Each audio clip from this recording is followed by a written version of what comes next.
Au total, 2 thèmes ont été développés au cours de ce séminaire de formation des membres du secrétariat national du parti Alliance. Cette formation qui vise à donner au cadre de ce parti les arguments nécessaires pour s'exprimer sur l'échiquier politique national et international a été placée sous la très haute supervision du président national, Mabio Mavungu Zinga. Se dit pourquoi nous sommes là. Pourquoi? La question fondamentale. On fait quoi ici? Et si nous devons avancer, comment? Quand on a cerné toutes ces questions-là, avec ce que les exposants vont nous donner les uns et les autres, ça veut dire que nous serons suffisamment armés pour faire la politique.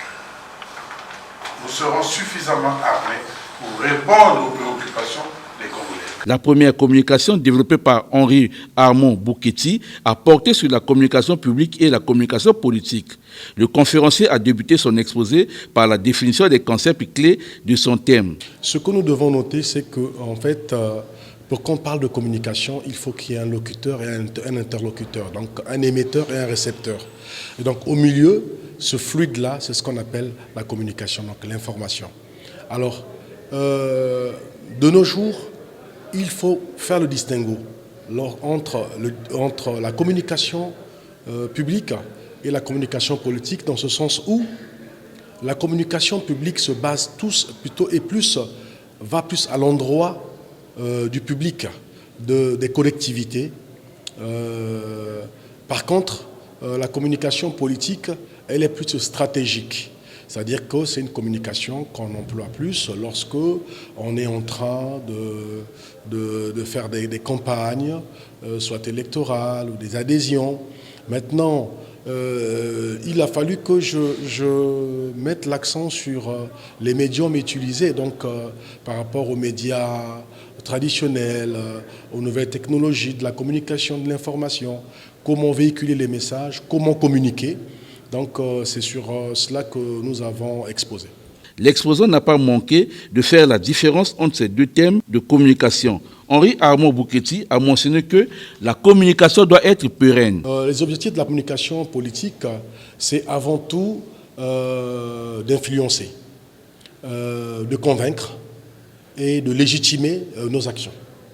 Le deuxième thème du jour, axé sur l'organisation administrative du territoire, la décentralisation, a été développé par Georges Mbeti Makosso, secrétaire général du parti Alliance. Dans la décentralisation, vous avez plusieurs types de décentralisation. Il y a la décentralisation économique. Vous verrez qu'il y a des entités qui sont chez nous. Si vous voulez avoir les données de pêche, les données de transport maritime, vous n'allez pas les avoir à Brazzaville. La direction se trouve à Brazzaville, mais les données, vous allez les avoir à Pont-Noir. Il faut donc donner un certain pouvoir aux dirigeants, aux administrateurs qui sont à Pont-Noir, qui représentent cette administration-là, pour recueillir ces données. Donc un certain pouvoir. Là, on a fait une décentralisation économique. On a aussi la décentralisation technique. Prenons l'exemple de chez nous. On n'a pas un grand tissu industriel, mais hier, il a existé quand même. Vous aviez Cronenbourg, à l'époque, devenu Brasserie du Congo. Et de l'autre côté, vous avez la verrerie, devenue Soverco. Les brasseries du Congo collaborent, c'est vrai, les Cronenbourg. Ils ne pouvaient pas faire les bouteilles. Donc c'est la verrerie qui faisait. Mais Cronenbourg faisait une décentralisation technique. Parce que ça, cette technicité-là, on ne le maîtrisait pas. C'était ailleurs. Ça se faisait, juste à côté, on ramenait. Donc c'est une décentralisation technique. Par contre, la décentralisation que nous disons intégrale, elle s'inscrit dans le cadre où nous avons défini la typologie de l'État. Parce que c'est dans la forme organisation de l'État que vous pouvez définir votre décentralisation. Ailleurs, vous allez trouver, si l'État est décentralisé, donc c'est un État unitaire. Si vous trouvez un État qui est fédéral, donc l'État a d'autres États. Si vous trouvez l'État qui est confédéral, donc à d'autres territoires. Et la décentralisation intégrale veut dire tout simplement que seule l'autorité décentralisée aura 2 pouvoirs en même temps. Autorité déconcentrée et autorité décentralisée. Dans la décentralisation intégrale, il n'y a pas de préfet. Il n'y a pas de préfet.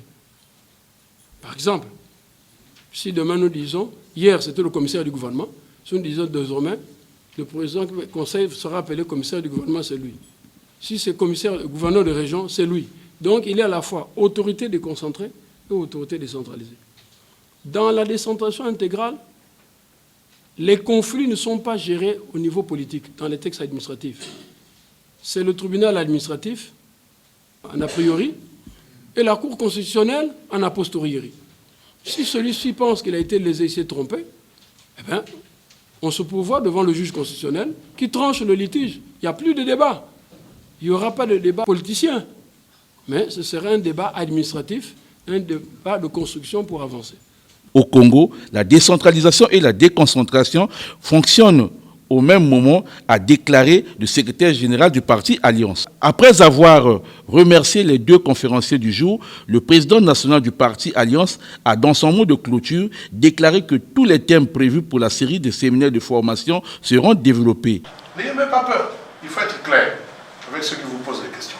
L'objectif de nos séminaires, c'est d'être en mesure de proposer au peuple congolais notre vision de ce que doit être le Congo de demain. Le prochain thème sera axé sur la sécurité alimentaire et les enjeux de la sécurité nationale. Allez